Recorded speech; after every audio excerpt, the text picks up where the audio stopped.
Today I have this new full frame autofocus lens for the Nikon Z mount system from Meike, the 85mm 1.4, a portrait beast lens. Let's talk about it.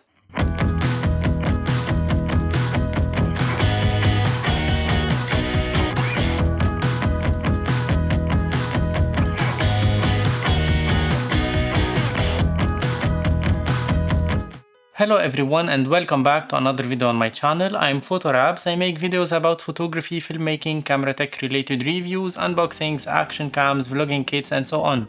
If you are interested in these topics, I highly appreciate if you go subscribe to my channel. That's a massive help. And by the way, I have lots of affiliate links down in the description box.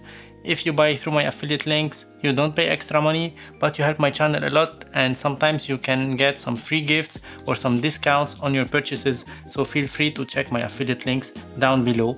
And now let's talk about this lens from Meike. By the way, this video is not sponsored by Meike. They did not send me this lens to try for free. I bought it with my own money, but I decided to share my thoughts about this lens with you because this is a beast of a lens. That's what I can say now. I've been using it previously on a wedding photo shoot and this lens performed really well. I love the results. We will talk about it in details in this video. But if you know my channel, you know that I made another video a few months ago about the Meike autofocus lens 1.8. So this one is the Meike 85 1.4 and this one is the 85 1.8 from Meike.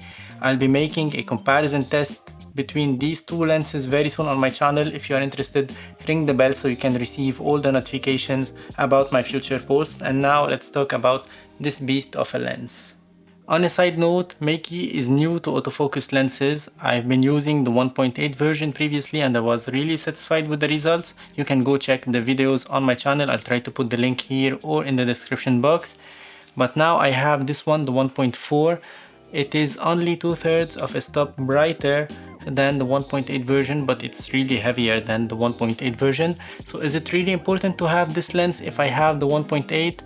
Is it really important to have this piece of kit if you are a portrait photographer? Is it really worth the extra money that you will spend on this one while you can have the other one for a way cheaper price? Let's talk about all of these in this video. This lens is really affordable. It costs about 540 euros now, and it is a full frame autofocus lens available for the Nikon Z mount as well as the Sony E mount systems. I've been using it on my Nikon Z6 II previously in a wedding photo shoot and I was really amazed by the results.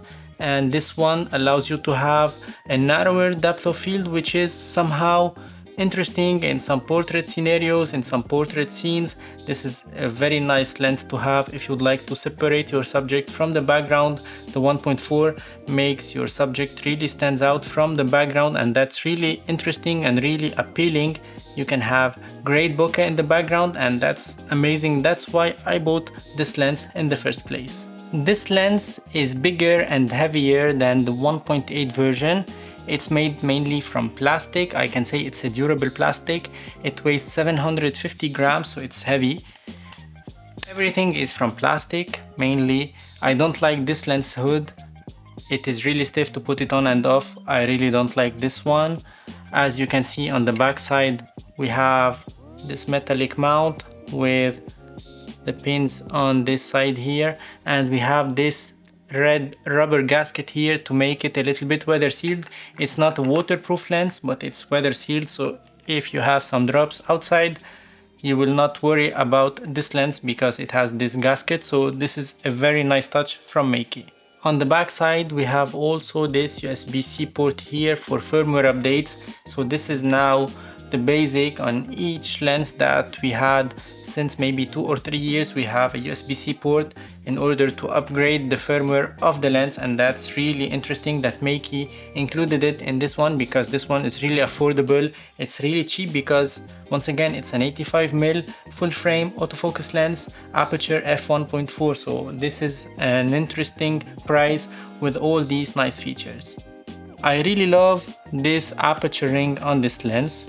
It feels so nice. I really love it when I'm shooting portraits. You can have a feel of changing the aperture, and that's really important because when I had it on my dial on the camera, sometimes accidentally you change it and you don't notice it, but with this one you can at least listen to the sound of this ring, and that's really important. We have also this manual focus autofocus switch on the side. I keep it on autofocus because I find it reliable and accurate, and I'm really satisfied with how the photos turn out with this lens. We have also this button here with the lock focus, and this one I've never used it. I'm not a big fan of it. I like to compose my shots and then reframe it on the camera, on the viewfinder or on the LCD. So I don't really use this button, but you have it if you are the type of photographer that needs this kind of buttons on your lenses. The autofocus of this lens is really reliable and accurate, but it's not the fastest in the market. Of course, we can have faster autofocus lenses, especially from Nikon. This one is not the fastest out there. It costs only 540 euros once again, but you can do the job perfectly with it. And I noticed that for moving subjects, if they are not moving so fast, you can keep tracking them. You will not lose the autofocus, and that's really great. But for fast moving subjects, that's a big problem for this lens. Be aware of that before getting this lens to go for your shoot. This lens once again cost about 540 euros, so it's not an expensive lens, and it is an autofocus lens for full frame cameras, for the Nikon Z mount as well as the Sony E mount systems. You can get great images with it, even though the image quality is not at its best, because you can have some chromatic aberrations. If you are shooting in a highly contrasty scene, you can see these chromatic aberrations, but you can get rid of them easily on Lightroom. And the bride and the groom were really happy with the photos I delivered, and personally I was really satisfied as well, because I got this creamy bokeh that I love in portrait photography, in wedding photography, this amazing separation between the subject and the background, and I got some nice flares as well when I was doing the photos and the subject were backlit. So I was really happy with the results I got with this lens, and for this reason I can recommend it obviously to all of portrait photographers, to all of people who would like to start in portrait photography on a budget, because this one cost only 540 euros. And then speaking of image quality and the chromatic aberrations, I know that some of you might say, yeah, but you can shoot with this lens at f2. And I know that starting from f2 you can get rid of all these aberrations in the image quality, but if you buy an f1.4 lens to use it as a portrait lens, why you would like to use it on f2, you know? So that's why personally I prefer using it at f1.4.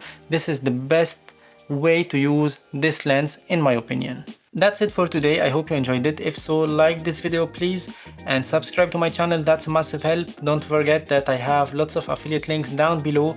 If you buy through my affiliate links, you don't pay extra money, but you help my channel a lot, and on some items you can get some discounts. That's really interesting.